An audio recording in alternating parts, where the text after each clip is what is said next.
இன்றைய பாடம் 9. இதில் employee retention and engagement. Retention என்றால் வேலையில் இருத்தி வைத்தல். சிலர் வேலையை விட்டு விலகும் பொழுது அவர்களை இருத்தி வைத்தல், அவர்கள் விலகுவதற்கான காரணங்கள், எவ்வாறு அவர்களை இருத்தி வைக்கலாம் போன்றவைகளை பற்றி நாம் படிக்க இருக்கின்றோம். என்கேஜ்மெண்ட் என்றால் அவர்களை பணியில் ஈடுபாடுடன் இருக்க வைத்தல். இதை பற்றிய பாடம் 9 ஆகும். வேலையாட்கள் விலகுதல், இருத்தி வைத்தல், இருத்தி வைத்தலுக்கான யுக்திகள், வேலையாட்களை பணியில் அமைத்தல், முழுமையாக அவர்களை பயன்படுத்தல் போன்றவற்றை இந்த பாடத்தில் பார்ப்போம். இதில் யாமினி என்பவர் A to Z கம்பெனியில் இருக்கிறார். அந்த சமயம் திருமதி ஷீலா பட்ரா என்பதை அவர்கள் வருகிறார்கள், அதை பற்றி கூறுகிறார். திருமதி ஷீலா வெளியேறும் பொழுது நேர்காணல் பற்றி கூறுகின்றார். அப்பொழுது ஒருவர் வேலையை விட்டு ஏன் போகிறார் என்பதை பற்றி பேசுகின்றார்கள். அவர்கள் அதற்கான காரணங்கள் பற்றி சொல்லுகின்றார்கள். காரணங்கள் பற்றி சொல்லுகின்ற பொழுது வேலையாட்களை நாம் காரணங்களை அறிந்து இருத்தி வைக்க முடியும்.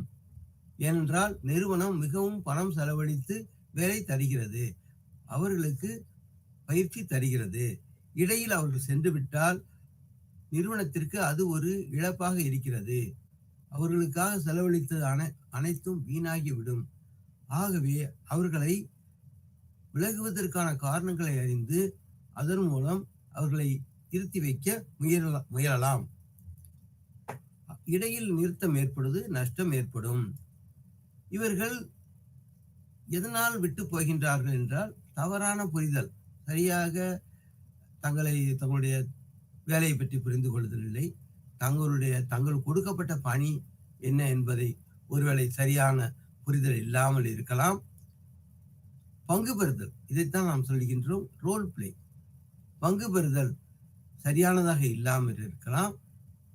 செய்தி பரிமாற்றம், அவர்களுக்குள் ஒரு நபர் மற்றவருடன் பேசும் பொழுதும், ஒரு நபர் தனக்கு மேலே உள்ள இம்மீடியட் சூப்பர்வைசர் அவருடன் செய்தி பரிமாற்றம் செய்வதிலும், அல்லது மேலாளர் மேனேஜர் அவர்களுடன் செய்தி பரிமாற்றம் செய்வதிலும் குளறுபடிகள் இருந்தால் ஒருவேளை அவர்களுக்கு அதனால் வெறுப்பு ஏற்படலாம். விதிகள், சில சமயங்களில் விதிகள் ஒத்துப்போகாமல் இருக்கின்ற பொழுது அவர்கள் விரும்பாமல் இருக்கலாம். அதுபோக சிலரின் தவறான நடவடிக்கைகள் எடுக்கப்பட்டது, அவைகள் பொருத்தமானதாக அல்ல. அப்பொழுது அவர்கள் மிகவும் கவலைப்பட்டு அதனால் விலகலாம். கலாச்சார வேறுபாடு, ஒவ்வொரு நிறுவனமும் ஒரு குறிப்பிட்ட சூழலில், ஒரு இடத்தில், ஒரு நாட்டில் இருக்கிறது. அந்த நாட்டிற்குரிய கலாச்சாரம், அந்த இடத்திற்குரிய கலாச்சாரம் இருக்கும். அந்த கலாச்சாரத்தை சார்ந்தவர்கள் பெரும்பாலானவர்கள் இருப்பார்கள். ஒரு புதிய நபர் அங்கு வேலை செய்கின்ற பொழுது கலாச்சார வேறுபாடுகள் ஏற்படலாம். அதனால் அவருக்கு ஒத்து போகலாம், ஒத்து போகாமலும் இருக்கலாம். அதனால் எம்ப்ளாயி டர்ன் ஓவர் என்றால் வேலையை விட்டு போகுதல். ஆகவே அந்த சமயங்களில் அவர் வேலையை விட்டு போகின்றார். மனித ஆற்றலை இருத்தி வைக்க முடியும். இந்த காரணங்களை அறிந்தால் நாம் அவர் வேலை விட்டு போகாமல் அவர்களை இருத்தி வைக்க முடியும். கடந்த 20 ஆண்டுகளில் மிக அதிகமான வேலை வளர்ச்சி, அதிகமான வாய்ப்புகள் இருந்தது, அதிக பணியாளர்கள் தேவைப்பட்டனர். அந்த சமயங்களில் வேலையாட்கள் ஒரே இடத்தில் நிரந்தரமாக தங்காமல் வேறு வேறு இடங்கள், வேறு வேறு நிறுவனங்கள், வேறு வேறு தொழிற்சாலைகளுக்கு விரைவாக சென்று விட்டார்கள். ஆகவே நாம் திறனுடைய ஆட்களை இருத்தி வைத்தல் அவசியம். அவர்களுக்கு சரியான பணியானது அவசியம். உளவியல் ரீதியாக பணியாளர்கள் நிறுவனத்துடன் ஒட்டிக்கொள்ள வேண்டும். இருத்தி வைத்தல் ஆகவே முக்கியமானதாக இருக்கிறது. 9.2 வேலை விட்டு விடுதல், அதற்காக விட்டு விடாமல் இருப்பதற்கு இருத்தி வைத்தல். எவ்வாறு இருத்தி வைக்கலாம்? எவ்வளவு காலம் வேலை செய்கிறார்கள், எவ்வளவு காலம் கழிந்து அவர்கள் வேலையை விட்டு விடுகிறார்கள் என்பதை பற்றி நாம் பார்க்கின்றோம். வேலை பணியிடத்தில் வேலையாட்கள் செல்லுகின்ற பொழுது ஒரு இடைவெளி ஏற்படுகின்றது. அப்பொழுது அதற்கான காரணங்களை நாம் கண்டறிதல் அவசியமானதாக இருக்கிறது. இந்த வேலையை விட்டு விடுதல் ஒரு 4 வகையாக இருக்கிறது. முதல் வகை, தன்னிச்சையாக வேலையை விட்டு விடுவார்கள். தானாக தொழிலாளர் பணியாளர் விரும்பி வேலையை விட்டு விடுதல். அதற்கான காரணங்கள் ஒருவேளை நோய் காரணமாக இருக்கலாம், அவரை வேறு இடத்திற்கு மாறுதல் செய்து டிரான்ஸ்பர் செய்கின்ற பொழுது புதிய இடத்தை விரும்பாமல் இருக்கலாம், புதியதாக ஒரு வேலையை தேடி போகலாம். இந்த மாதிரி சமயங்களில் புதிய வேலை, நல்ல வேலை கிடைக்கலாம். ஆகவே இந்த மாதிரி சமயங்களில் தன்னிச்சையாக தொழிலாளர் வேலையை விட்டு விடுகின்றார். இரண்டாவது காரணம், தன்னிச்சையற்ற வேலை விடுதல். இதில் என்னென்ன வருகின்றது என்றால், ராஜினாமா செய்ய வேண்டியதாக இருக்கிறது. தான் விரும்பவில்லை, ஆனாலும் ஒரு நெருக்கடியில் அவர் ராஜினாமா செய்கிறார். ஒழுக்கமின்மையாக ஒருவேளை இருந்திருக்கிறார். தொடர் விடுமுறை, அதிகப்படியாக விடுப்பு எடுத்துக்கொண்டே இருக்கிறார். அப்பொழுது அவரை வெளியேற்ற வேண்டிய கட்டாயத்தில் நிறுவனம் இருக்கிறது. இந்த மாதிரியாக இரண்டாவது காரணம் தன்னிச்சையற்ற வேலை விடுதல் ஆகும். மூன்றாவதாக இருப்பது விரும்பத்தக்க வேலை விடுதல். விரும்பத்தக்க என்றால் என்ன என்பதை பார்ப்போம். ஒரு சில சமயங்களில் அதிகமாக வேலையாட்கள் இருப்பார்கள், ஆனால் ஒரு வேலையும் செய்யாமல் சோம்பேறியாக இருப்பார்கள். அவர்கள் வேலை செய்வது ஒரு பிரயோஜனமும் இந்த நிறுவனத்திற்கு இல்லை. அம்மாதிரியான சமயங்களில் அவர்களை வேலையை விட்டு போவது நல்லது. இதை நாம் விரும்பத்தக்க வேலை விடுதல் என்று கூறுகின்றோம்.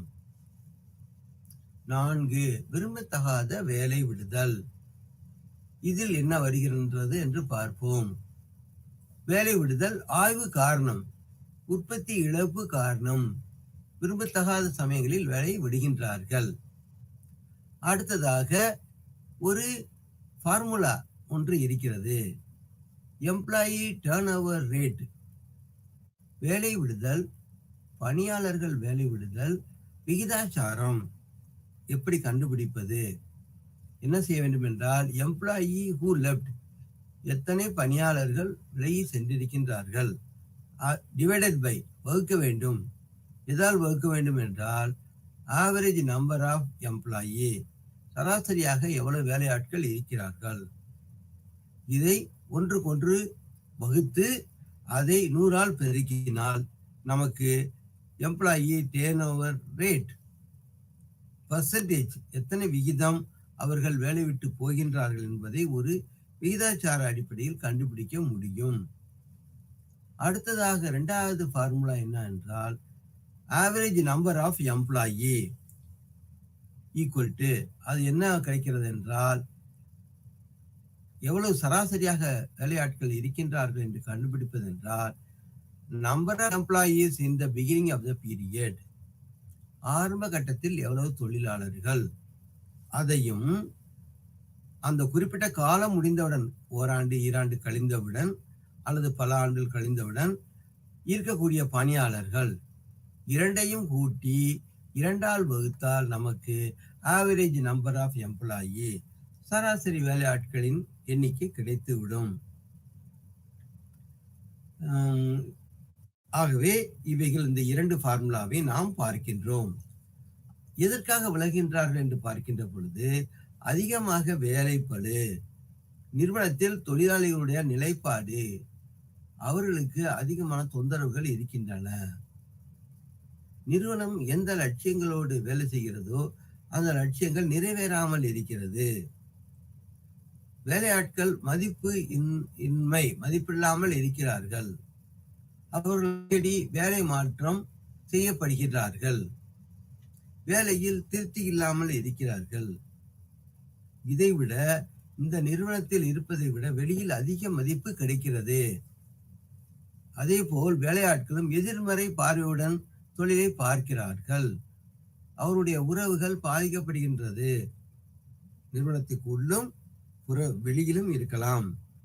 ஆகவே உயர்நிலை வேண்டும் என்று விரும்புகிறார்கள். இந்த மாதிரியான சமயங்களில் அவர்கள் வேலையை விட்டு விடலாம். தன்னுடைய வேலை பற்றிய அறிவு குறைவு, வேலை பற்றி இன்னும் முழுமையாக அவர் தெரிந்து கொள்ளவில்லை.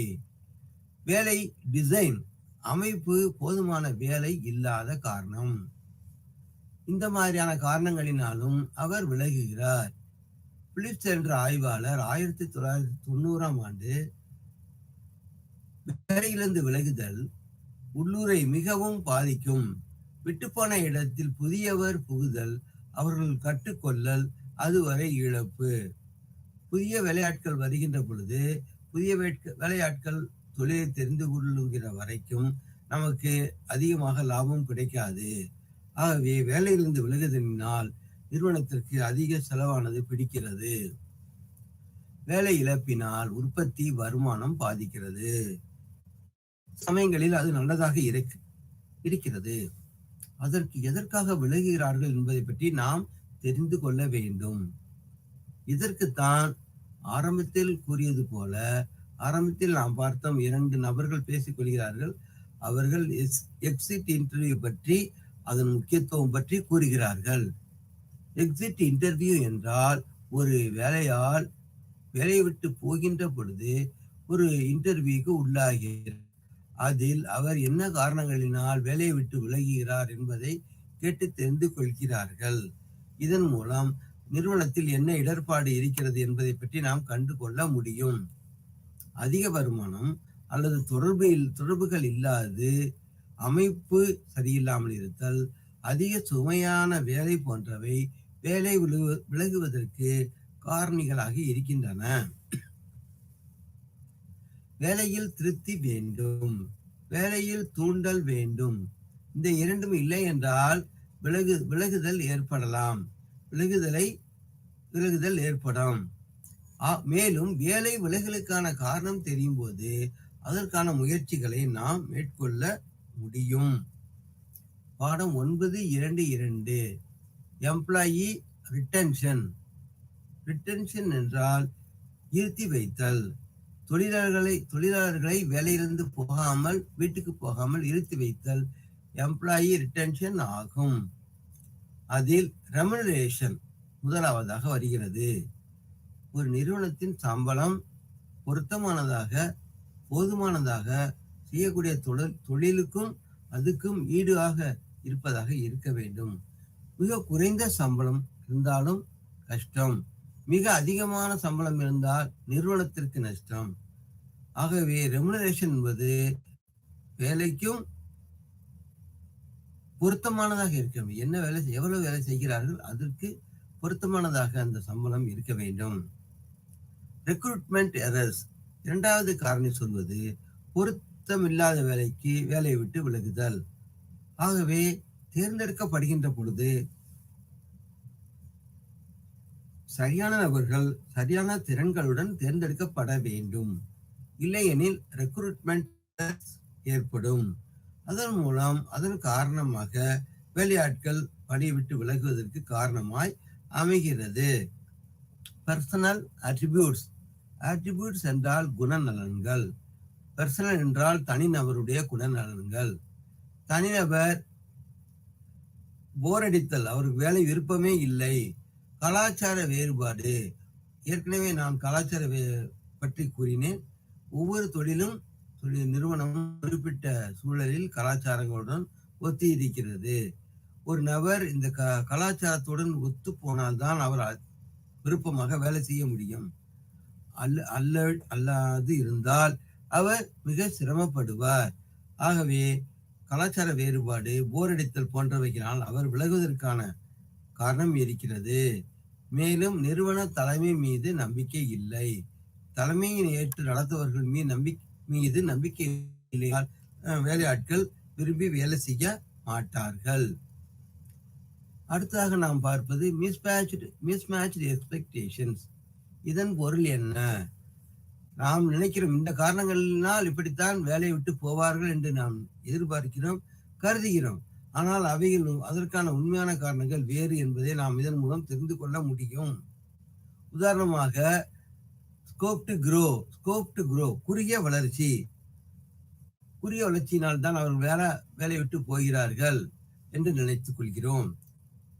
பாடம் 9.2.1 parameters to assess pros and cons of employee retention. இந்த பாடத்தை பொறுத்த மட்டில் வேலையாட்களை இருத்தி வைப்பதனால் ஏற்படும் நன்மை தீமைகளை பற்றி அறிய இருக்கிறோம். முதல் கருத்து காஸ்ட் அண்ட் பெனிஃபிட்ஸ். புதிய வேலையால் செலவு அதிகம் ஏற்படுத்திக் கொள்கிறார். வேலையை பற்றி சொல்லித் தருவதற்கு அதிக செலவாகிறது. பழைய வேலையாட்கள் திறனற்றவர்கள், அதனால் அவர்கள் வீணாக சம்பளம் வாங்குகிறார்கள். ஆகவே இந்த மாதிரியான காரணங்களில் செலவு நிறுவனத்திற்கு அதிகமானதாக இருக்கிறது. லாங்கிவிட்டி, அனுபவம் மிக்கவர்கள் பயனுள்ளது, அவர்கள் நன்றாக செயல்படுவார்கள். கூட்டமாக பயனில்லாத தொழிலாளிகள் இருந்தால் இதனால் செலவுதான் அதிகமாக இருக்கும், நமக்கு வருமானம் இருக்காது. அடுத்ததாக ப்ரொடக்டிவிட்டி அண்ட் பெர்ஃபார்மன்ஸ். விருப்பமுடைய வேலையாட்கள் திறனுடன் வேலை செய்யும் போது விருப்பமில்லாதவர்கள் வெட்டி பொழுது போக்குவார்கள். ஆகவே நிறுவனத்தில் உற்பத்தியை பெருக்குவதும் செயல்படுவதும் முக்கியமானதாக இருக்கிறது. அப்படி இல்லை என்றால் அவர்கள் வெளியே சென்று விடுவார்கள். அடுத்த கருத்து ஒர்க் ஃப்ளோ அண்ட் குவாலிட்டி. உயர்நிலை வேலையாட்கள் அதிக நாட்கள் வேலை செய்கிறார்கள். இடைநிலை வேலை நாட்கள் பயனில்லாத பொழுது நீக்கலாம், அவர்களால் பயன் இல்லை. உயர்நிலை வேலை நாட்கள் விருப்பத்தோடு வேலை செய்கிறார்கள். இடைநிலை வேலை ஆட்கள் பயனில்லாத பொழுது அவர்களை நீக்கலாம், அதனால் அவர்கள் நிறுவனத்திற்கு பயனில்லாமல் இருக்கலாம். பவுண்டரிஸ். வேலையால் உச்சபட்ச திறனுடன் வேலை செய்து மேலும் சம்பளம் கோரினால் விலக்கிவிடலாம். ஒரு வேலையால் பல ஆண்டுகள் வேலை செய்துவிட்டு உச்சபட்ச திறனுடன் வேலை செய்துவிட்டு மேலும் சம்பளம் கேட்டால் அதனால் நிறுவனத்திற்கு நன்மை அல்லது பிரயோஜனம் இருக்காது என்று கருதப்படுகிறது. அப்பொழுது அவரை விலக்கி விடலாம். அதே போல குறைந்த வேலை செய்கிறார், அதிக சம்பளம் வாங்குகிறார், அந்த காலகட்டத்திலும் தொழிலாளிகளை விலக்கலாம். Factors affecting employee retention. எந்த காரணிகள் நிறுத்தி வைப்பதற்கு உதவுவதோ உதவாமலோ இருக்கிறது என்பதை பற்றி நாம் பார்ப்போம். நிறுத்தி வைத்தல் என்பது இதில் அறிவுசார் பொக்கிஷம். இவர்கள் யாரென்றால் நிறுவனத்தில் பல ஆண்டு காலம் வேலை செய்தவர்கள் அறிவுசார் பொக்கிஷம். அவர்களை இழந்தால் நமக்கு நஷ்டமே ஏற்படுகிறது. இதை பற்றி ஜெனல்டின் என்ற ஆய்வாளர் கூறுகின்ற பொழுது, இருத்தி வைத்தல் நிறுவனத்தின் வளர்ச்சிக்கு உதவும். செய்தி வெளியேறுதல் அல்லது விலகுதல் நிறுவன ரகசியங்களை காக்காமல் சென்றுவிடும். லோகன் என்ற ஆய்வாளர் 2000 6 காரணிகளை கூறுகிறார். 1. Organisational culture. ஒவ்வொரு நிறுவனமும் ஒரு குறிப்பிட்ட கலாச்சாரத்தோடு வேலை செய்கிறது. அப்பொழுதுதான் அவர்கள் வேலை விட்டு போக மாட்டார்கள். தன்னவருக்கு பாதுகாப்பு இருக்கிறது, அவர் நேர்மையாக இருக்கிறார்.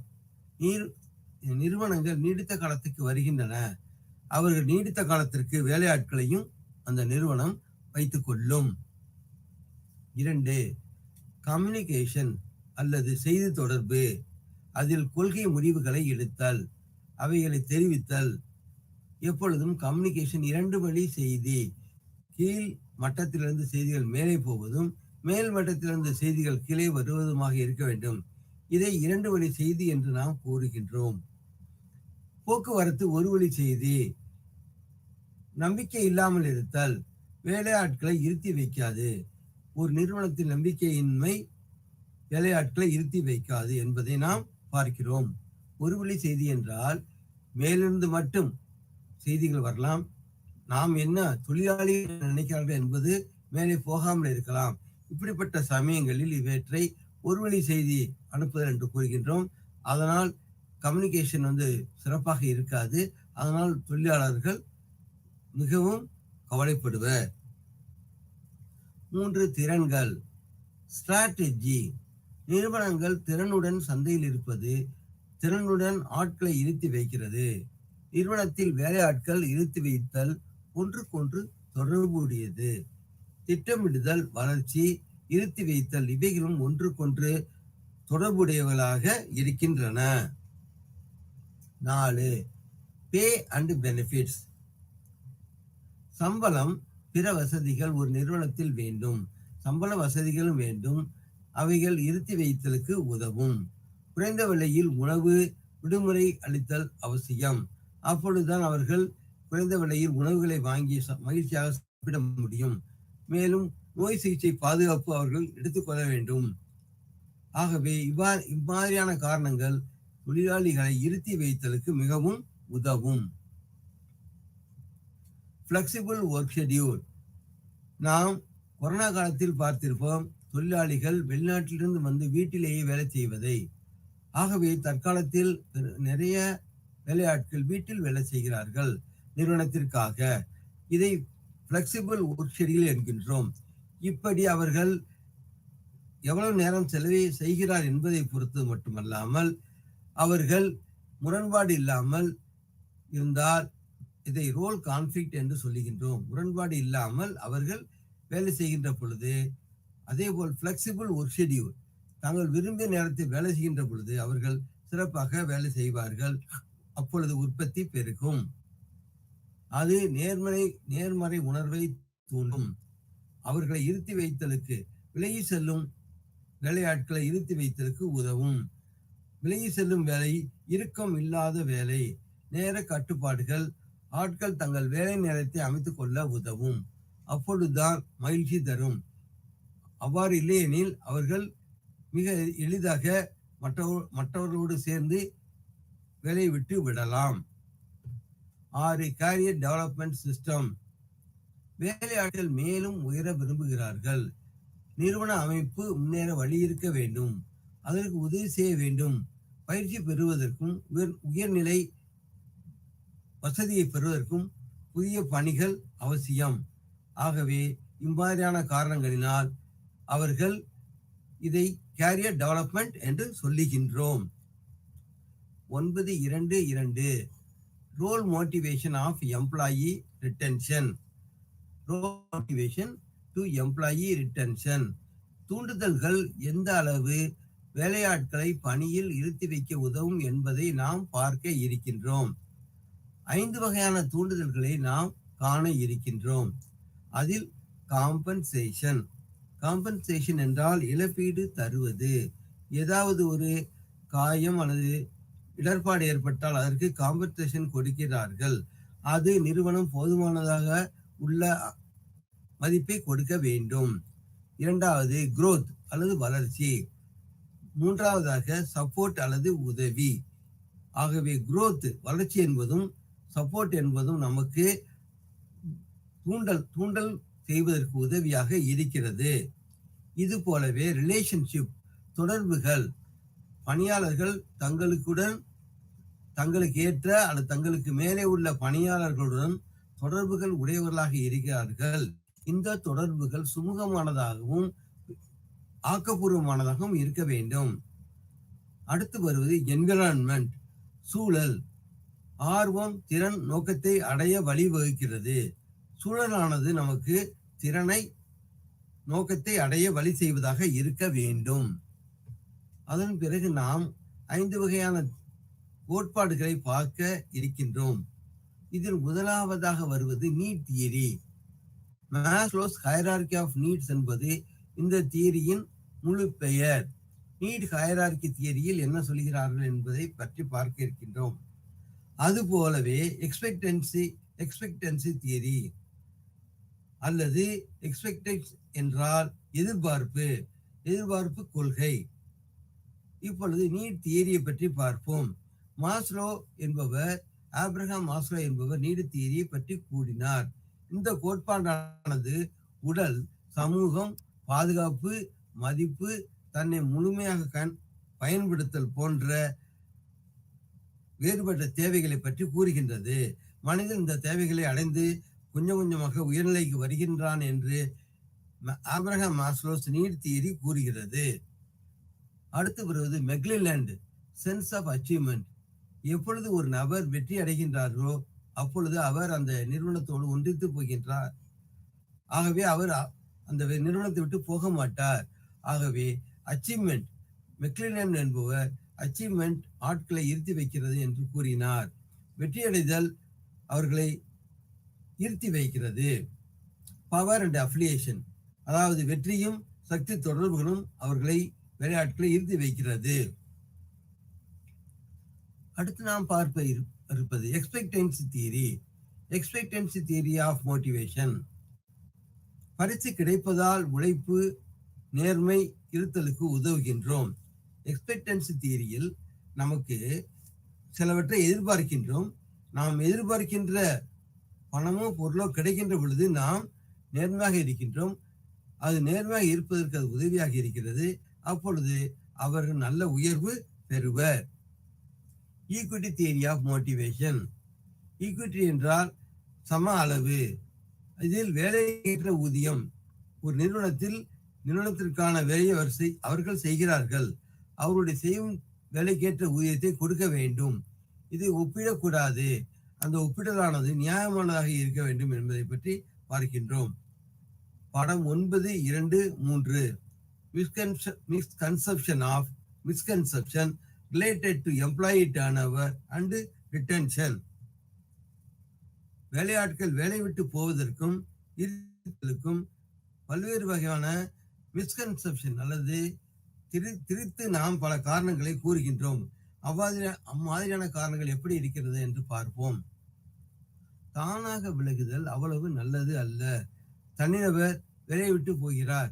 அப்பொழுது அவர் விலகுவது அவளை குறித்த காரணங்களை கொடுத்து விலகுவதாக நாம் கருத முடியாது. அடுத்து பார்ப்பது சில சமயங்களில் விலகுவது நல்லதாகவும் இருக்கின்றது.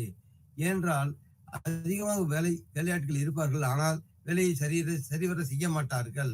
ஆகவே அந்த மாதிரியான சமயங்களில் வேலை இல்லாமல் அல்லது பொழுதுபோக்கு செய்வர்களுடைய வேலைகளை நன்றாக செயல்படுவர்கள் வாங்கி செயல்படலாம். ஆகவே அம்மாதிரியான சமயங்களில் விலகுதல் நல்லதாக கருதப்படுகின்றது. டேவிட் ஆலன் என்ற ஆய்வாளர் கொஞ்சம் விலகுதல் அவசியம் என்று கூறுகின்றார். நிறுவனம் இயக்கத்துடன் விளங்க வைப்ரண்ட் திருப்தியை அமைக்க வேண்டும். கொஞ்சம் விலகுதல். ஒவ்வொரு நிறுவனத்திலும் கொஞ்சம் பேர் ஒரு சில காரணங்களுக்காக விலகுவது நல்லதாக கருதப்படுகின்றது. மிஸ்கன்செப்ஷன் அல்லது தவறான புரிதல்கள். முதல் point, all retention are good and all turnover are bad. நாம் என்ன கருதுகின்றோம் என்றால், எல்லா இருத்தலும் பயன் தரும், வேலையாட்கள் போய்விட்டால் அது நம்ம பிரயோஜனம் இல்லை என்று நாம் பொருத்தமாக இராது என்று நினைக்கிறோம். சில இடங்களில் இருத்தி வைத்தல், தவறாக வேலை செய்யாமல் இருப்பது போன்றவை திறமையானவர்கள் திறமையற்றவர்களாக இருப்பார்கள், அவர்கள் சும்மா இருப்பார்கள். அப்படிப்பட்டவர்களை நாம் வேலையை விட்டு அவர்கள் போய்வதால் நமக்கு நஷ்டம் ஒன்றும் இருப்பது இல்லை. Increase in pay can buy loyalty. நாம் மிஸ்கன்செப்ஷன் என்ன கருதுகின்றோம் என்றால், ஒருவேளை அதிகமாக சம்பளம் கொடுத்தால் அவர்களை இருத்தி வைக்கலாம் என்று கருதுவோம். ஆனால் எல்லா சமயங்களிலும் அது உண்மை அல்ல.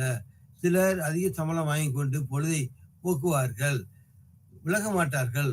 ஆகவே அது நிறுவனத்திற்கு சுமையாக இருக்கின்றது.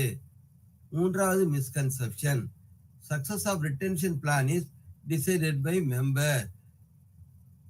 எண்களினால் முடிவு செய்யப்படுவது. அதாவது ஒரு நிறுவனத்தில் 100 பேர் விலகிவிட்டால் வீணாக போய்விட்டார்கள் என்று கருதுகின்றோம். ஆனால் உண்மையில் அதுவே காரணமாக இருக்காது. ஒரு சில சமயங்களில் நிறுவனங்களில் இயந்திரமயமாக்கல், 10 பேர் செய்கின்ற வேலையை ஒரு இயந்திரம் செய்துவிடும். அப்பொழுது எண்கள் முக்கியத்துவம் அல்ல. ஆகவே தேவைக்கு ஏற்றபடிதான் நாம் அவர்களை வைத்திருப்பதும் வெளியேற்றுவதும் வேண்டும். ஆகவே இயந்திரமயமானது எண்களை குறைக்கலாம். நாலாவது misconception, confident performance cannot be retained. நாம் என்ன நினைக்கின்றோம் என்றால், நம்பிக்கை தொழிலாளிகளை வெளியேற்ற முடியாது என்று நினைக்கின்றோம். கலாச்சார வேறுபாடு, தொடர்புகள் இன்மையானது நமக்கு வாழ்க்கையில் அவர்களை வெளி வேலைகளுக்கு போக வைக்கிறது. கலாச்சார வேறுபாடுகளும் அதே போல வேலையாட்களுக்குள் தொடர்புகள் இல்லாமல் இருந்தால் அது அவர்களுக்கு உகந்ததாக இருக்காது. அம்மாதிரி சமயத்தில் அவர்கள் வெளியேறுவது நலமானதாகவும் இருக்கலாம். அஞ்சாவது misconception, human resource manager is responsible to retain people. HR manager தான் ஆட்களை இருத்தி வைக்க முடியும் என்று கருதுவார்கள். அதில் நாம் என்ன பார்க்கின்றோம் என்றால், மனித தாக்கம், ஒன்றித்தல், ஹியூமன் ரிசோர்ஸ் மேலாளர் திட்டங்களை வகுக்க வேண்டும். உடனடி மேலாளர் சூப்பர்வைசர் நல்ல தாக்கத்தை இவற்றில் ஏற்படுத்த முடியும். ஆகவே இருத்தி வைத்தல், அட்ஜஸ்ட்மெண்ட் சரி செய்தல், பயிற்சி, தொடர் முயற்சி, பரிசளிப்பு திட்டங்கள் போன்றவற்றால் ஆட்களை இருத்தி வைக்க முடியும் என்பதை நாம் பார்க்கின்றோம். Strategies to reduce employee turnover and culture. இதற்கான எம்ப்ளாயி டர்ன்ஓவர், ஆட்களை இருத்தி வைப்பதற்கான சில ஸ்ட்ராட்டஜிஸ், முக்கியமான திறனான பயிற்சிகள். அதில் நாம் என்ன பார்க்கின்றோம் என்றால், தொழிலாளியின் சிறு சிறு முயற்சிகளை நாம் பாராட்டுதல் நல்லது. அடுத்ததாக அக்வயர் ரைட் கேண்டிடேட், நல்ல திறனுடைய வேலையாட்களை எடுத்துக்கொள்வது மிகவும் நல்லது. அடுத்து மூன்றாவதாக accommodate diverse workforce. Age, gender, nationality, race போன்றவைகளினால் ஆட்கள் பல்வேறுபட்ட பிரிவினராக இருக்கிறார்கள். இவற்றில் ஏஜ், ஜெண்டர், நேஷனாலிட்டி, ரேஸ் இவைகள் வேறுபட்டாலும் அவர்கள் இறுக்கமாக வேலை செய்வார்கள். ஏனென்றால் வேறுபாடு இருக்கின்ற பொழுது அவர்கள் மிகவும் பார்த்து பணிவோடு வேலை செய்வார்கள். கல்ச்சுரல் வேறுபாடுகள் நல்லது. அவற்றினால் புதுமை படைப்புகளை அவர்கள் ஏற்படுத்துகின்றார்கள். புதிய இணைப்புகளை, தொடர்புகளை ஏற்படுத்துவார்கள். இது மூன்றாவது சாராம்சம். அஃபர்ம் டீம் ஒர்க், குழுவாக வேலை செய்ய வேண்டும். அப்பொழுது அவர்கள் நெருக்கமாக இருப்பார்கள். எப்பொழுது நெருக்கமாக வேலை செய்கிறார்களோ அப்பொழுது அவர்கள் வேலையை விட்டு போக மாட்டார்கள். ஆகவே புதிய முறைகளை கண்டறிந்து அதன் மூலமாக பரிசீலித்தல், குழுவிற்கு முரண்பாடுகள் குறைவது, இவைகளினால் வேலையாட்கள் வெளியேறுவதை தடுக்க முடியும். அசிஸ்ட் இன் பினான்சியல் ஸ்டெபிலிட்டி, அவர்களுக்கு ஒருவேளை பண உதவி தேவைப்பட்டால் அவர்களையும் கொடுத்து அவர்களை நாம் உதவி செய்து இருத்த வைக்கிறோம். 5. adequate training and development opportunities. adequate training என்றால் போதுமான பயிற்சியும், அத்துடன் டெவலப்மெண்ட் ஆப்பர்ச்சுனிட்டிஸ், அவர்கள் முன்னேறுவதற்கான வாய்ப்புகளையும் தருவது. பயிற்சி மூலம் மேலும் மேலும் பலன் பெறுவர். திறன் மற்றும் அறிவானது விருத்தியாகிறது. நிறுவனத்தினுடைய அந்த சக்தியானது உயர்கிறது. 6. Aided membership. எய்டட் மெம்பர்ஷிப் என்றால் கண்காணிப்பு வாய்ப்புகள், பயிற்சி தருதல், நெருக்கம், அறிவு பகிர்வு, தலைமை பண்பு வளர்த்தல், புதியவைகளை சந்தித்தல், செயல் புரிதல். எய்டட் மென்டர்ஷிப், இதில் கண்காணிப்பு வாய்ப்புகள், பயிற்சி தருதல் போன்றவற்றினால் ஆட்களை இருத்தி வைக்க முடியும் என்று நாம் காண்கின்றோம். 7வது கருத்து அப்ரைஸ் சேஞ்ச். எப்பொழுது ஒரு நிறுவனத்தில் ஒரு வேலை மாற்றம் ஏற்படுகிறதோ அப்பொழுது நாம் அந்த மாற்றத்தை தெரிவிக்க வேண்டும். அதை பற்றி பின்னூட்டம் அல்லது ஃபீட்பேக் தர வேண்டும். அடுத்ததாக சஜஷன் ஃப்ரம் எம்ப்ளாயி. மாற்றங்கள் ஏற்படும் பொழுது கருத்துக்களை வாங்க வேண்டும். அந்த தொழிலாளிகள் மற்றவர்கள் எவ்வாறு விரும்புகின்றார்கள் என்பதை பற்றி அவருடைய கருத்துக்களை கேட்டறிய வேண்டும். உதாரணமாக, நிறுவனத்தில் உயர்நிலையில் உள்ள மேனேஜர் அவர்கள் கீழ்நிலையில் உள்ள தொழிலாளர்களுடன் தொடர்புடையவர்களாக இருப்பார்கள் என்று சொல்ல முடியாது. இருந்த போதுமே ஏதாவது மாற்றங்கள் ஏற்படுகின்ற பொழுது இந்த சூப்பர்வைசர்ஸ் போன்றவர்கள், மேலாண்மை செய்பவர்கள் தொழிலாளிகளிடமிருந்து கருத்து பெற்று அதன் மூலம் மாற்றங்கள் செய்ய வேண்டும். 8வது சாராம்சம் அப்ரிஷியேட் ஒர்க் லைஃப் பேலன்ஸ். இதில் நாம் என்ன பார்க்கின்றோம் என்றால், ஒரு தொழிலாளிக்கு தொழில் செய்வது மட்டுமே வாழ்க்கை அல்ல, இத்துடன் குடும்ப வாழ்க்கையும் அவர் பார்க்க வேண்டும். ஆகவே அவர் வேலை குடும்பத்தையும் சரிசமமாக பாவித்து அதன் மூலம் உதவி செய்ய வேண்டும் என்பதை காண்கின்றோம். அட்டென்டிவ் கன்சர்ன், இதில் வேலைக்கேற்ற அக்கறை காண்பித்தல். 10. அப்பீலிங் வெல்னஸ் ப்ரோக்ராம், தொழிலாளர் நலம் காத்தல், சிரமங்களை போக்குதல், உண்மையான வேலை ஆட்களை தேர்ந்தெடுத்தல். அப்பீலிங் வெல்னஸ் ப்ரோக்ராம், தொழிலாளர் நலம் காத்தல், சிரமங்களை போக்குதல், உண்மையான வேலையாட்களை தேர்ந்தெடுத்தல் போன்றவை நாம் பார்க்கின்றோம். 10வது பாடத்தில் அக்ரியபிள் அசஸ்மெண்ட். ஒரு சில சமயங்களில் வேலையாட்கள் சிறப்பாக செயல்பட முடியாது, அவைகளை கணக்கில் கொள்ள வேண்டாம். ஒரு சில சமயங்களில் உடம்பு நலம் குன்றியவர்களாக இருப்பார்கள், அப்பொழுது அவர்களுடைய செயல்களை சிறப்பாக செய்ய முடியாது, அவைகளை கணக்கில் கொள்ள வேண்டியது அல்ல. எப்பொழுது அவர் திறமையாக செயல்படுகின்றாரோ அப்பொழுது அவரை நாம் அமர்த்திக் கொள்ளலாம். இதைதான் அக்ரியபிள் அசஸ்மெண்ட் என்று கூறுகிறோம். திருப்தியற்ற வேலையால் அவரை பற்றிய ஆய்வு, ஒரு சிலரை நீக்குதல், வேலை செய்யாமை இருத்தல், அதிக சம்பளம் போன்றவைகளினால் நிறுவனத்துக்கு நஷ்டம்தான் ஏற்படுகின்றது. திருப்திப்படுத்துதல் நிறுவன நோக்கமாக இருக்கிறது. வேலையால் தேவை மாறக்கூடியவை, விலகுதல் இருத்தல் மாறக்கூடியது ஆகும். Complex concept of employee. Psychological meaningfulness, worthwhile, useful, valuable. Kahn என்ற அறிஞர் 1990ஆம் ஆண்டு வேலையாட்கள் அவருடைய பண்பு, குணம் என்பதை தன்னுடைய ஆய்வுகளில் கூறியுள்ளார். அதில் வேலையாட்கள் ஈர்த்தல், உடல், மன, உணவுபூர்வமான ஈர்ப்பு இருக்கிறார்கள், தொடர்புகள் உடையவர்களாக இருக்கிறார்கள், நீடித்த சைக்கலாஜிக்கல் தொடர்புடையவர்களாக அவர்கள் இருக்கிறார்கள். போலண்டர் அண்ட் ஸ்னெல் என்ற அறிஞர்கள் 2011ஆம் ஆண்டு கூறியது என்ன? அவர் கூறியது, இந்த வேலையாட்கள் அவருடன் இருப்பார்கள். திறனுடன் ஒரு தொழிலாளி எதிர்பார்த்த அளவு செயல்திறனுடன் பணியாற்றுதல். அத்துடன் 4 பண்புகள். அதில் தொழிலாளிக்கு மதிப்பாக இருத்தல், ஒன்றித்தல், தொழிலாளியானது பணியோடு ஒன்றித்து போகின்றார், பெருமையுடையவராக அவர் இருக்கின்றார், அந்த தொழிலாளி திருப்தி உடையவராக இருக்கின்றார். இதன் மூலமே தொழிலாளிகள் இருப்புடையவராக ஆகிறார்கள். இந்த கருத்துக்களை கூறியவர் அஸ்வத்தப்பா 2015ஆம் ஆண்டு. அடுத்து எம்ப்ளாயி அட்டாச்மெண்ட். நிறுவனத்துடன் ஒன்றித்தல், நிறுவனத்துடன் நோக்கங்களுடன் செயல்படல். இதைத்தான் எம்ப்ளாயி அட்டாச்மெண்ட் என்று கூறுகிறோம். எம்ப்ளாயி பேஷண்ட் என்றால் என்ன? பேஷண்ட் என்றால் முழு ஆர்வம், வேலையாளுடன் முழு உணர்ச்சி பூர்வமான நெருக்கமுடையது, ஆர்வத்துடன் வேலை செய்வது. Personal belief.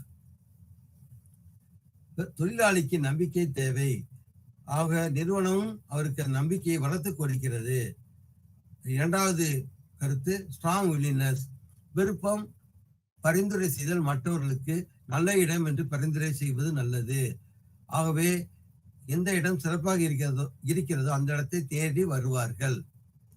அடுத்த தலைப்பு எம்ப்ளாயி கமிட்மெண்ட். தொழிலாளர் எந்த அளவு நிறுவனத்தோடு பிணைந்து இருக்கிறார், ஒட்டுதலோடு இருக்கிறார் என்பது ஆகும். அவர் எவ்வளவு நேரம் செலவு செய்கிறார் என்பதும் ஆகும். அடுத்த கருத்து ஒர்க் ரிலேஷன்ஷிப். தொழிலாளிகள் ஒருவருக்கொருவர் எவ்வாறு தொடர்புடையவர்களாக இருக்கிறார்கள்.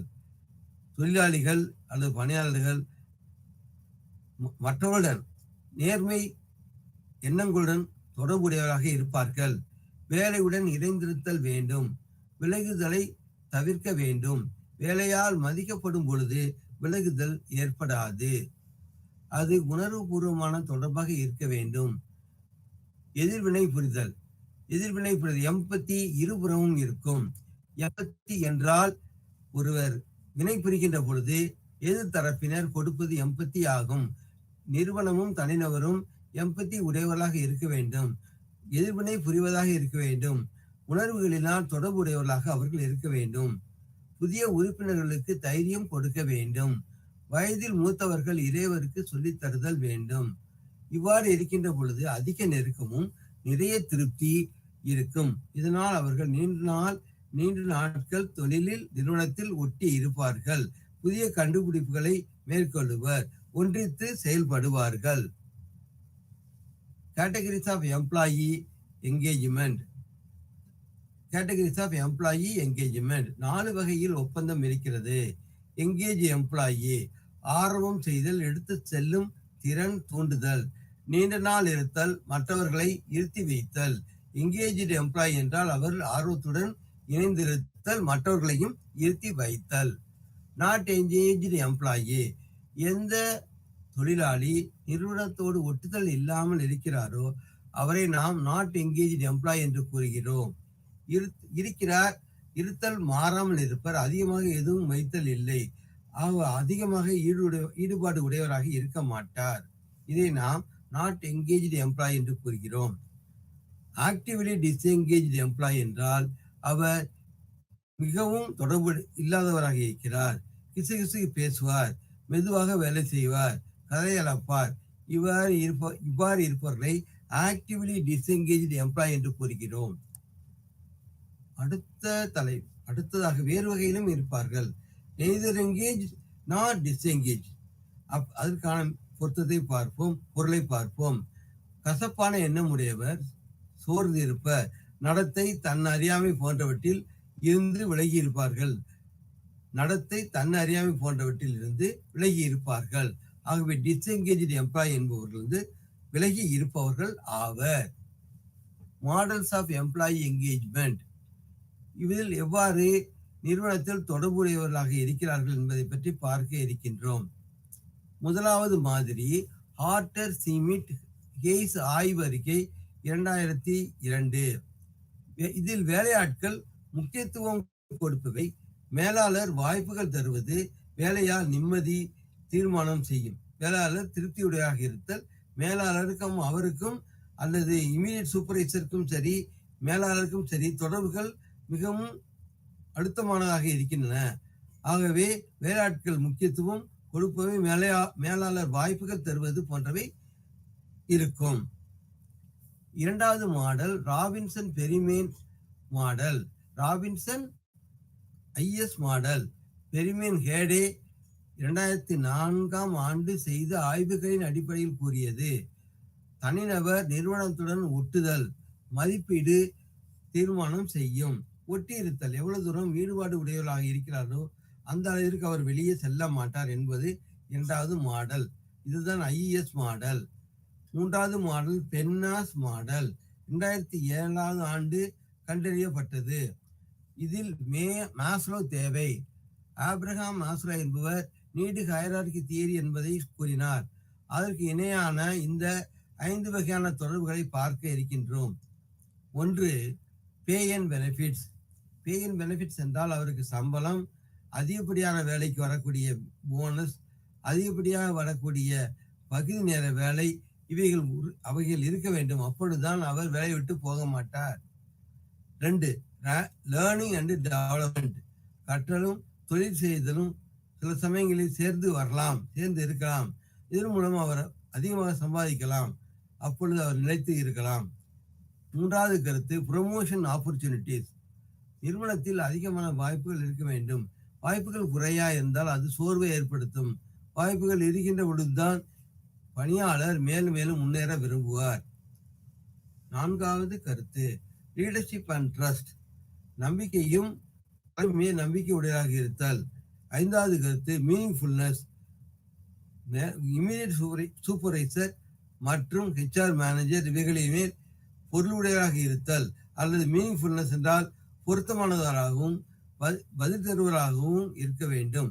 இது மீனிங்ஃபுல்னஸ் என்று கூறுகின்றோம். நான்காவது மாடல் ஹேவில்ஸ் மாடல். இதில் ஹான் ஹேவிட் என்பவர் 2013 தன் ஆய்வில் என்ன கூறினார் என்பதை பார்க்கலாம். அவரை பொறுத்த மட்டில் 3 கூறுகள்: சே, ஸ்டே அண்ட் ஸ்ட்ரைவ். நேர்மறை பேசியிருக்க, இருக்கை, விருப்பம், இது 2வது பாயிண்ட்.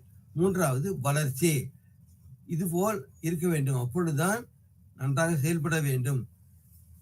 ஹேபிட்ஸ் மாடல் படி சே, ஸ்டே அண்ட் ஸ்ட்ரைவ், பேசு, இருத்தல், முன்னேறு, இது போல இருக்கும். அடுத்த model singers model. David singer என்பவர் இந்த மாடலை கூறியுள்ளார். இதில் 12 கூறுகள் இருக்கின்றன. இதில் முக்கியமானது என்லிவன் மாடல்ஸ். 3வது கருத்து என்லிவன் மாடல். 4வது கருத்து எக்ஸல் அட் ஒர்க். 5வது கருத்து கெட் கனெக்டட். 6வது பி ஆத்தன்டிக். ஆகவே இந்த 12 கூறுகள் இவைகள் என்ன தெரிகின்றது என்றால் எப்பொழுது ஒட்டுதலாக இருப்பார்கள் என்பதை பற்றி சொல்லுகிறது. எப்பொழுது வேலையை விட்டு போக மாட்டார்கள் என்பதை பற்றி சொல்கிறது.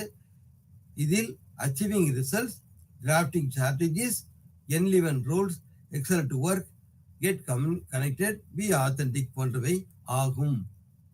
7. Live recognition and truly engage. ஒருவர் இந்த மாதிரியாக இருக்கின்ற பொழுது முழுமையாக தன்னை ஈடுபடுத்திக் கொள்ள வேண்டும். அதை ட்ரூலி என்கேஜ் என்று கூறுகின்றோம்.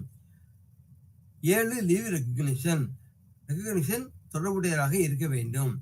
9வது கருத்து ஐடென்டிஃபை வித் ஆர்கனைசேஷன், நிறுவனத்துடன் ஒன்றித்து செயல்பட வேண்டும். 10வது கருத்து சர்வ் கஸ்டமர், வெளியிருந்து வரக்கூடியவர்களுக்கு அதிகமாக உதவி செய்வதாக இந்த கடையில் இருப்பவர் இருக்க வேண்டும். 11. டிராஃப்ட் டெவலப் பர்சனாலிட்டி, இவர் ஆளுநர் வளர்க்கக்கூடியவராக இருக்க வேண்டும். 12. அட்டைன் ஹாப்பினஸ், மற்றவர்களுக்கு தன்னுடைய திறமையை கொண்டு சேர்க்க வேண்டும். அட்டைன் ஹாப்பினஸ், மகிழ்ச்சி அடைதல். பாடம் 9.5 ways to promote employees engagement, positive and high performance organizational culture. 9.5 எவ்வாறு இந்த மாதிரி அவருடைய வேலையிலிருந்து போகாமல் இருப்பதற்கு இருத்தி வைத்தும் அதிலேயே அவருடைய நிறுவனத்துடைய கலாச்சாரத்தை பற்றியும் பார்க்க இருக்கின்றோம். இம்மாதிரியாக நேர்மறை எண்ணங்கள் அதிக வேலை செய்ய தூண்டும், போட்டி ஏற்படுத்தும். தொழில்கள் ஒன்றித்து போயிருக்கும், அவர்கள் ஒன்றித்து இருப்பார்கள். நிறுவன கலாச்சாரம் நல்லதாக இருக்கும் பொழுது அவர்கள் வேலையை விட்டு போக மாட்டார்கள். நிறுவன கலாச்சாரத்தை பற்றி ஆய்வு செய்து அம்மாதிரியான ஆய்வு சிறப்பாக இருக்கின்ற பொழுது அவர்கள் வெளியே போக மாட்டார்கள், ஒருவருக்கு ஒருவர் தொடர்புடையதாக இருப்பார்கள். நிறுவனம் பல சமயங்களில் தர மதிப்பீடு பெறுகிறது. நல்ல நிறுவன கலாச்சாரம் பெற காலம் பிடிக்கும். கொள்கைகளை மாற்றும் புதிய தொழில்நுட்பம் நேர்மறை கலாச்சாரம் வேலைகளின் திறனை மதிக்கிறது. கடினம் ஏற்படும் பொழுது பலர் ஒன்று சேர்ந்து உதவுகிறார்கள். நிறுவன கலாச்சாரம் சிக்கலான ஒன்று, அதனுடைய தாக்கம் வேலையாட்களை வெளியேற்றும். வேலை கலாச்சாரம் நிலையாக இருப்பது இல்லை, சின்ன சின்ன மாற்றங்கள் கொண்டிருக்கலாம். அதிகப்படியான மாற்றங்கள் விலகுதலை அதிகப்படுத்தலாம். Organisational communication and channel and process, வேலை கலாச்சாரம் செய்தி பரிமாற்றங்களுடன் தொடர்புடையது. நிறுவனங்கள் வளர்ச்சி திட்டங்கள் உடையது, ஒன்றித்தலை ஏற்படுத்தும். அடுத்த கருத்து எம்பவரிங் மேனேஜர்ஸ் அண்ட் எம்ப்ளாயி, வேலை நெருக்கம், மேலாளர் அதிகாரம் செலுத்துகிறார். பயிற்சி, விடுப்பு கொடுக்க அவருக்கு அதிகாரம் வேண்டும். ஆகவே எம்பவரிங் மேனேஜர்ஸ் அண்ட் எம்ப்ளாயி, மேனேஜரோடு ஒப்பிட்டு பார்க்கின்ற பொழுது கொடுக்கிறார்கள். அவர்கள் அதிக அதிகாரம், பயிற்சி, விடுப்பு கொடுக்கிறார்கள். 3 காரணிகள் உள்ளன. மீனிங்ஃபுல் அசோசியேஷன், பொருளுடைய தொடர்பு. 2. எஃபெக்டிவ் லீடர்ஷிப், மேலாளர்கள் கண்காணிப்பு மட்டுமில்லாமல் பின்னூட்டம், ஃபீட்பேக் அனுப்பி நம்முடைய செயல் எவ்வாறு இருந்தது என்பதை பற்றி பார்க்கின்றார்கள். 3வது கருத்து cultivating a sense of meaningfulness amongst the employees. 3வது கருத்து மீனிங்ஃபுல்னஸ் அமங்ஸ்ட் எம்ப்ளாயீஸ், நேர்மறை எண்ணங்கள், கருத்துக்கள் ஒருவருக்கு ஒருவர் எவ்வாறு சார்ந்திருக்க வேண்டும், சண்டை சச்சரவு இல்லாமல் இருக்க வேண்டும் என்பதை பற்றி கூறுகிறது. அப்பொழுது அவருடைய உறவுகள் உயரும். Cultivating a sense of psychological safety, இது நாம் என்ன சொல்கின்றோம் என்றால் நடவுடை பாவனையில் பொது வாழ்வில் மரியாதை, தொடர்புகளில் இழக்கம் போன்றவை வேண்டும். Promoting availability amongst the employees, உணர்வுபூர்வமான நிறுவனத்தின் நோக்கங்களுடன் ஒத்திருத்த வேண்டும். நிறுவனத்தின் நோக்கமும் தொழிலாளர் நோக்கம் ஒத்திருக்க வேண்டும். ஆப்பர்ச்சுனிட்டி ஃபார் கேரியர் டெவலப்மெண்ட், அவருக்கு தன் முன்னேற்றிக் கொள்ள வாய்ப்புகள் இருக்க வேண்டும். Promoting positive health and mental health amongst employees, அவருடைய மனம் சார்ந்த நிகழ்வுகள் தொடர்ந்து நடக்க வேண்டும். அவருடைய வேலையால் மட்டுமல்ல அவருடைய குடும்பமும் பங்கு பெற வேண்டும். வேலை குடும்பம் இரண்டும் மகிழ்ச்சியாய் செயல்பட வேண்டும். இவ்வாறு தொழிலாளி மதிக்கப்பட வேண்டும் என்றால் மகிழ்ச்சியாக இருக்கின்ற பொழுது அவர் நிறுவனத்தின் வளர்ச்சிக்கு பாடுபடுவார். இவருடைய முக்கிய கருத்துக்கள் நாம் இதுவரை எம்ப்ளாயி டேர்ன் ஓவர், ஆட்கள் தொழிலாளிகள் விலகுதல் பற்றி பார்த்தோம். ரிட்டென்ஷன் அல்லது இருத்தி வைத்தல் பற்றி பார்த்தோம். என்கேஜ்மெண்ட், எவ்வாறு அவர்கள் ஈடுபாடு உடையவர்களாக இருக்க வேண்டும் என்பதை பற்றி நாம் பார்த்தோம். விலகுதல் தன் விருப்பம் விதிகளின்படி என்று பார்த்தோம். இருத்தி வைத்தல், தொழிலாளர்களை விலகவிடாமல் காத்தல் பற்றி பார்த்தோம். முறைகள் பார்த்தோம். தூண்டல்கள் பற்றி பார்த்தோம். ஈடுபாடுகளும் சூழல் ஆர்வமுடன் இருத்தல் பற்றி பார்த்தோம். உயிர்வன வளர்ச்சி பற்றி பார்த்தோம். பாடம் 10. பாடம் 10 career management and development. Career management என்றால் என்ன என்றும் டெவலப்மெண்ட் என்றால் என்னவென்றும் பார்க்க வேண்டும். நாம் கரியர் என்றால் வேலை என்பதை பற்றி பார்த்தோம். மேனேஜ்மெண்ட் அதை எவ்வாறு வரைமுறைப்படுத்துவது என்பதாகும். டெவலப்மெண்டால் மேலும் மேலும் அதை உயர வழி செய்வது ஆகும். இதில் முதலாக 2 பேர் பேசிக்கொள்கிறார்கள். யாமினி என்பவரும் துட்டாராம் என்பவரும் வருகிறார். ஒருவர் இதில் வேலை விட்டு போகின்றார். வேலை விட்டு போகின்ற பொழுது அதனுடைய காரணங்களை கண்டறிய நாம் விளைகின்றோம். இந்த பாடத்தில் நாம் பார்க்க போவது வேலை மேலாண்மை, எவ்வாறு ஆட்களை நடத்துவது, வளர்ச்சி, அவருடைய எப்படி முன்னேற வைப்பது என்பதை பற்றி பார்க்க இருக்கின்றோம். மேலும் உளவியல் ஒப்பந்தம், சைக்கலாஜிக்கல் கான்ட்ராக்ட் என்பதை பற்றியும் படிக்க இருக்கின்றோம். பாடம் 10.2 concept of career management and development.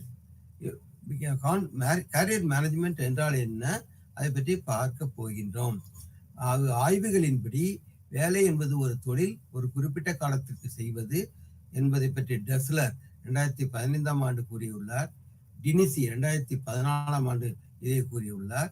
அவர் வேலை என்பது அனுபவம், தமக்கு தெரிந்தது, அதன் மூலம் ஒரு வாழ்க்கையை நடத்துகின்றார் என்று கூறுகின்றார். சில வேலைகள் தனிநபர் செய்வது, வேலைக்கான பொறுப்புகள் இருக்கும். வேலைகள் உயர்வு பெற்று வேலையில் ஓய்வு பெறுவார்கள். தொடர்ந்து வேலை செய்து அவர்கள் ஓய்வு பெறுவார்கள் போன்றது. அதன் பிறகு வேலை முற்று பெறுவது ஆகும். வேலையில் சில படிப்படியான சில சங்கதிகள் இருக்கின்றன. முதலாவதாக வருவது எக்ஸ்ப்ளரேஷன். அதை தேடுது. முதலில் தொழிலாளி ஒரு தேடி பார்த்து தனக்கான தன் திறமைக்கேற்ற வேலையை செய்ய போகின்றார். இதுதான் எக்ஸ்ப்ளரேஷன். எஸ்டாப்ளிஷ்மெண்ட் என்றால் ஒரு எப்படியாவது தேடி பிடித்து ஒரு இடம் பிடிக்கிறார், அது எஸ்டாப்ளிஷ்மெண்ட். மெயின்டெனன்ஸ், அதில் இருந்து உயர்நிலைக்கு போய் அவர் தன்னையும் நிறுவனத்துக்காகவும் உழைக்கிறார், இது மெயின்டெனன்ஸ், உச்சபட்ச முயற்சியுடன் வேலை செய்வது. 4வது டிஸ்என்கேஜ்மெண்ட் என்றால் பணி செய்து முடிந்து ரிட்டையர்மெண்ட் ஆவது அல்லது ஒரு காலம் வந்தவுடன் அவர் வெளியே செய்வதற்கு தன்னை தயார் செய்து வேலையிலிருந்து விலகுதல், அதுக்கு தன்னை தயார் செய்து கொள்வது. இந்த உலகமயமாக்கல் போட்டி சமயங்களில் நிறுவனங்கள் பின்னடைவு இருந்தது. ஆட்களை நிறைய எடுத்தார்கள். இதில் நிறைய மாற்றங்கள் இருந்தன. தற்பொழுது இருக்கும்போது இருப்ப நிலையில் முதலாளி தொழிலாளிக்கான நிலைப்பாடுகள் வேறு வேலைகள், வேறுபட்ட தேடல்கள் இருக்கின்றன என்பதை பற்றி நாம் பார்க்கின்றோம். 10வது பாடத்தில் கரியர் மேனேஜ்மெண்ட் என்றால் என்ன. இந்த படிக்கற்கள் வேலையாட்கள் இருக்கின்றார்கள், வேலை திட்டங்கள் இருக்கின்றார்கள். இந்த வேலை திட்டங்களை இந்த நிறுவனமானது வைக்கிறது. வழிகாட்டிகள் மூலம் வேலையாட்கள் வருகின்றார்கள். முன்னேறும் வழிகள் பற்றி அவர்கள் தெரிந்து கொள்கிறார்கள். அவர்கள் தன்னை திறன் அளவீடு செய்து கொள்கிறார்கள். அதற்கேற்ற அதிலிருந்து அவர்கள் எவ்வாறு முன்னேற வேண்டும் என்பதை பார்த்துக் கொள்கிறார்கள். அதற்கேற்ற முன்னேற வழி தேடுவார்கள் என்பதை பற்றி அஸ்வத்தப்பா தன் ஆய்வில் 2015ஆம் ஆண்டு கூறியுள்ளார். தொழிலாளர் தன் திறம் அறிந்து அதற்கேற்ற முன்னேற்ற வழிகளை மேற்கொள்வதுதான் இந்த ஆய்வு. தானும் நிறுவனமும் பயன்பெறுவது, இவ்வாறு டெஸ்லர் 2015ஆம் ஆண்டு கூறியுள்ளார். அடுத்து தொழிலாளர் திறனறிதல், முன்னேற வழி. இதை நாம் ஒவ்வொரு தொழிலாளிக்கும் தன்னுடைய பாசிட்டிவ், அவருடைய மிக அதிகமான திறன்கள் எவ்வளவு, குறைபாடுகள் எவ்வளவு என்பதை பற்றி நாம் அறிந்து கொள்ள முடியும். அதன் மூலம் தானும் நிறுவனம் பயன்பெறும். பாடம் 10.2.2.1 இந்த ப்ராசஸ் ஆஃப் கேரியர் மேனேஜ்மெண்ட். அதில் வழிமுறைகள், நடைமுறைகள் என்ன? Strategy for career management. இந்த தொழிலை கொண்டு போவதற்கு திறன், சரியான திறன்கள். ஸ்ட்ராட்டஜி என்றால் நுணுக்கங்கள். கொள்கையில் யாரை உயர்த்துவது, அப்படி திறமையானவர்களை எவ்வாறு உயர்த்துவது என்பதை பற்றி பார்க்கின்றோம். அந்த வேலையானது நெகிழ்வானதா, உறுதியானதா, மிகவும் ரிஜிட், இறுக்கமாக இருக்கிறதா, நெகிழ்வாக இருக்கிறதா என்பதை பற்றி பார்க்க இருக்கின்றோம். அது குறுகிய காலத்தோடு சேர்ந்ததா, நெடிய காலத்தோடு நீண்ட நாட்கள் வருமா என்பதையும் பார்க்கின்றோம். அடுத்த படி ஸ்டெப் அசஸ்மெண்ட். வேலையாட்களை மதிப்பீடுகள் செய்தல். ஏற்கனவே கூறிவிட்டேன். அவருடைய திறன்கள் இல்லாமல் இருக்கிறது என்பதை பற்றி அளவீடு செய்தல்.